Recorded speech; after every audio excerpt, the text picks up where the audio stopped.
This video is powered by the pros at Pascal Air Plumbing and Electric. Arkansas owned, Arkansas operated. GoPascal.com. Hey, Courtney, how's it going? Hey, how are you guys? Excited to be on the show. Well, thanks for joining us today. Are you in Nashville currently? Are you headed to No, SEC we Media? actually leave myself. Yeah, we leave tomorrow morning for Nashville since the Razorbacks speak Wednesday, so we'll be there tomorrow afternoon, hopefully afternoon, evening. And how many of these media days have you been to?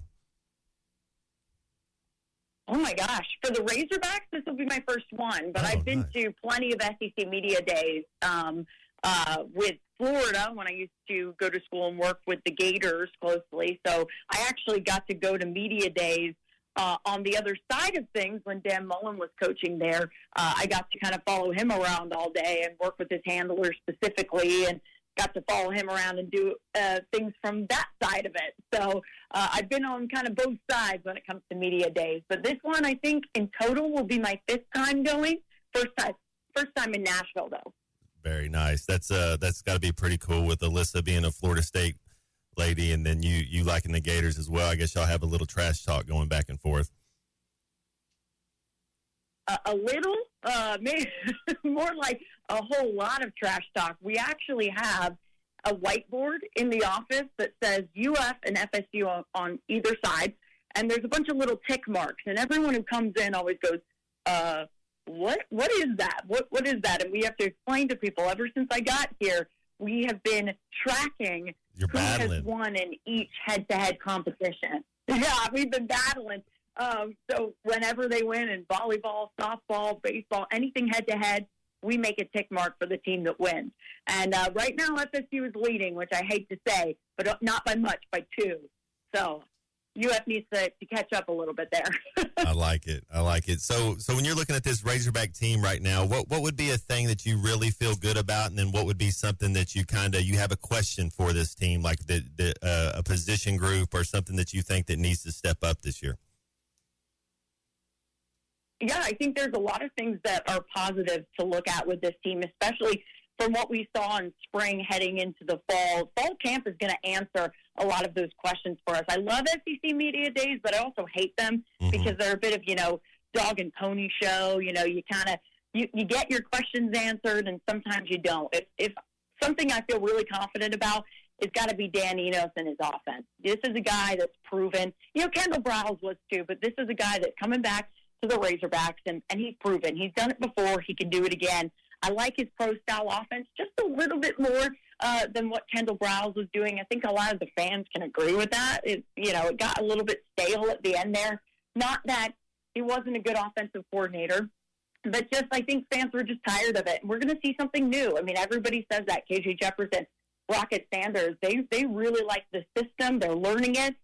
They're doing a good job with that. I think fall camp will answer how well they feel comfortable in Dan Enos' offense. I think that's kind of my question for KJ and Rocket is, how comfortable do you guys feel? Do you, this is a new system for both of them. One that I think KJ is benefiting from as Dan Enos, quarterback whisperer. He is very good at coaching quarterbacks. So I think KJ is going to thrive under a guy like Dan Enos. But kind of what is he pulling out of KJ? Is it going to be less run? Is it going to be more protection for KJ? As we don't need him throwing his body around. He is a physical quarterback, but there are times where you're like, no, you can complete the pass and you don't need to throw your body on the line, KJ. There's a time and place for that, and this is a guy that the Arkansas Razorbacks are relying on. So I hope that Dan Enos is kind of working with them on those things, and that's what I kind of want to ask him about. Rocket Sanders, same kind of thing. How is he gelling in the system? A question mark for the offense, I'm going to go there first. I'm still wanting a little bit more from the wide receivers and the tight ends, right? With that pro-style offense that Dan Enos has, he places an emphasis on tight ends. And so I kind of want to see that with the new guys there in that group. I want to see that with the new tight ends coach. So that's going to be a question mark for me, and the wide receivers too. Obviously Isaiah Centenia looked incredible in the spring game. Is that something that's going to translate on the field this fall? Is that going to show up in fall camp? And then I think a big question for everybody, Razorback fans can agree with me on this, how's the defense going to look? That was a huge issue last year, especially with the secondary, and a lot of that was injuries, and they were having to work around that. But from everything we've been hearing, from everything we've seen in spring, which hasn't been much, guys, so we have to look at fall, but how has that defense improved under Travis Williams? I think there's a lot of people that's why they want to know what Landon Jackson has to say. He's going to SEC Media Days. I think he's going to have a lot of people asking him a lot of questions since he is kind of that defensive representative there on Wednesday. I think a lot of people are going to say, okay, how's that defense look? How comfortable are you with Travis Williams and all of the new coaches that you have there? Yeah, that's a good point on that offense too. You got a new coordinator come in. How fast can the offense grasp that? And then yeah, definitely the defense has to be better. When you're looking at this, well, let me ask you first: who do you have winning? Can anybody beat Georgia? Who do you have winning the East? And then who do you have winning the West this year? Oh, can anybody beat Georgia? My answer is going to be no. I'm saying that they are going through and winning the East once again. I just don't think there's enough. There's nobody else right now that's really impressed me. But then again, like, we don't really know, guys, right? Because at the end of the day, there could be somebody like an LSU where last year no one was expecting, Coach Kelly to do what he did with that LSU team, especially since they were picked, fifth, I think, to finish in the West last year. So, I mean, we all say these things, but then at the end of the day, we don't really know how it's going to go. I really think Georgia, right now, if you ask me, Georgia looks to completely dominate the East. I would like to be shocked maybe by somebody else in that group. In the West, I think it gets a little interesting, but I think Alabama is obviously who I would pick to win the West. It's a little bit closer of a race where there are some question marks going into this season for that group. So I don't know. That's going to be a little interesting for me. I don't like where people are putting Arkansas. I think people are putting them low, but I think that ends up working out well for Arkansas in the long run. That means that a lot of people have questions about the Razorbacks, which, as you've seen from multiple SEC Media Days, the media doesn't always get it right. They go with the hot topic storylines.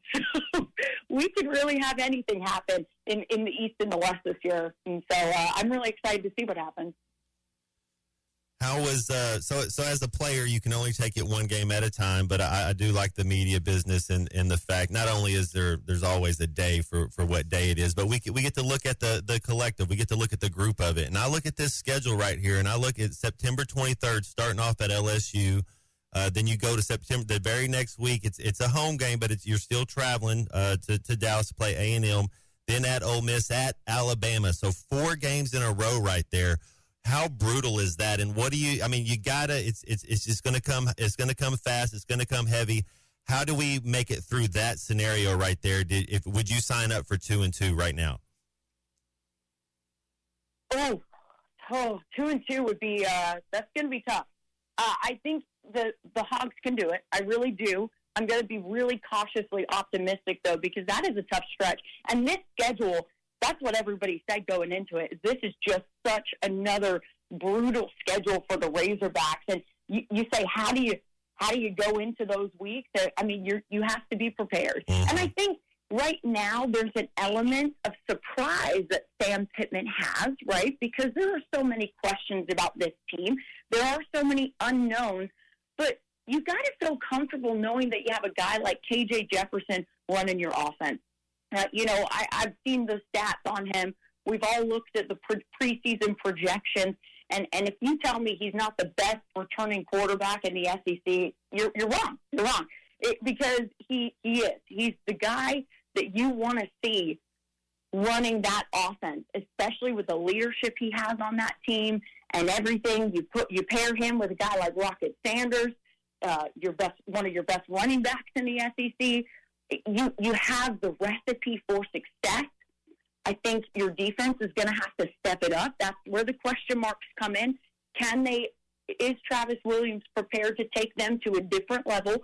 Everything we've seen so far says really good stuff about this year's defense. So part of me wants to say, yeah, he is ready to take them to a different level. I think fall camp's going to answer a lot of those questions for us. But for that stretch, you kind of have to hope and pray a little bit, right? If you're Sam Pittman, you kind of have to go, okay, you hope and pray that you don't have injuries at the beginning of the year that cause you to go, what do we do? Kind of like last year with Catalan. You had injuries at the beginning of the season that kind of made you go, okay, we're going to have to figure this out and go through this. If you can keep all those guys healthy, hope and pray that you can keep all of them healthy and everything goes well. And then you attack that stretch with everybody you have in your arsenal, and you feel pretty good about coming out of the other side of it unscathed, hopefully. And like you said, 2-2, I think that'd be great. I think that'd be a win for Razorback fans. Absolutely. I'd sign up for that now. And you're right with KJ with the intangibles, those games right there, we got to limit our mistakes and we can't really beat ourselves. That'd be kind of the key there. How are your Florida Gators looking this year? Are they going to come? Because I'm looking at that East, and I agree with you. I think even though Georgia's got a new offensive coordinator and a new quarterback, that Georgia probably still wins the East. But when you're looking for that second team, is it Tennessee, South Carolina, or is Florida going to kind of bounce back and kind of compete in the East again? Yeah, I hope nobody from Florida is listening. I don't have a lot of faith in Billy Napier and that team right now. He has a lot of pressure on him this season. You would hope that they bounce back because a lot of coaches going into that second season, they have a lot on them, and they have a lot of pressure, and he has a lot of pressure right now going into this season, and there's a lot of question marks for Florida. So I don't know. The answer to that is I don't know if Florida will be in contention. I like Tennessee. I like Tennessee to be really good this year, like you said. And don't count out Shane Beamer in South Carolina. I mean, they have Spencer Rattler. He's going to SEC Media Days. Can't wait to hear from him. I think they go Thursday, but can't wait to hear from him and talk to him a little bit about kind of what he expects from this South Carolina team. I think Shane Beamer is a really, really good coach. I like Beamer ball. I know a lot of people like his style of coaching, and I think he brings a lot to that Gamecock squad. So I wouldn't be surprised if maybe South Carolina sneaks in there and kind of, knocks on the door a little bit. I don't think they're taking down Georgia in any sense of the word. Don't mistake me there. Georgia is still that powerhouse, even though they have new QB and new offensive coordinator. They're still that powerhouse. And but I think South Carolina can knock on that door a bit. I really think they can, and we'll see. A lot of things will be answered in fall camp. I think a lot of questions for the media will kind of see where these teams lie, at least going into the fall. But yeah, I'm cautiously optimistic about South Carolina, maybe even a little bit over Tennessee. We'll see. Yeah, they got Dow Loggins, who was at Arkansas, who's in there in the quarterback room with Spencer Rattler. So I'm kind of with you there. And then I'm a Josh Heupel fan at Tennessee. They're going to be tough. So I got to ask you, where are you going to eat? What do you have to eat when you're in Nashville? Where's one spot you go? Oh my gosh, you guys got to tell me. I've never been to Nashville before. I really have heard all different kinds of recommendations, but I've been telling people, give me all the recs, give me all the food recs, give me whatever recommendations on Broadway you want us to go. But I have never been. So if you guys have any food recommendations for me, let me know right now, because I want to know where I need to go get some food. I had with Matty T. You're going to have to let me know, because all we were thinking was the Nashville hot chicken, but he's not really into the spicy. So you'll just have to. Hopefully, we can have you on again at a later date, and you can let us know. I will definitely let you know. I'm with him on there. I'm not too big on the Nashville hot chicken. I mean, I'm all right with spice, but sometimes a little too spicy can get you. So I'll let you know. I'll do some digging. I'll do some recon when I'm there. It'll be half covering the Razorbacks and half trying to find a good place to eat. I like it. Courtney, thank you so much for joining us today. BetOnline is your #1 source for all your betting needs. Get the latest odds, lines, and matchup reports for baseball, boxing, golf, and more. BetOnline continues to be the fastest and easiest way to place your wagers, including live betting and your favorite casino and card games available to play right from your phone. Head to the website or use your mobile device to sign up today and get in on the action. Remember to use our promo code BELIEVE, that's BLEAV, for your 50% welcome bonus on your first deposit. Bet online, where the game starts.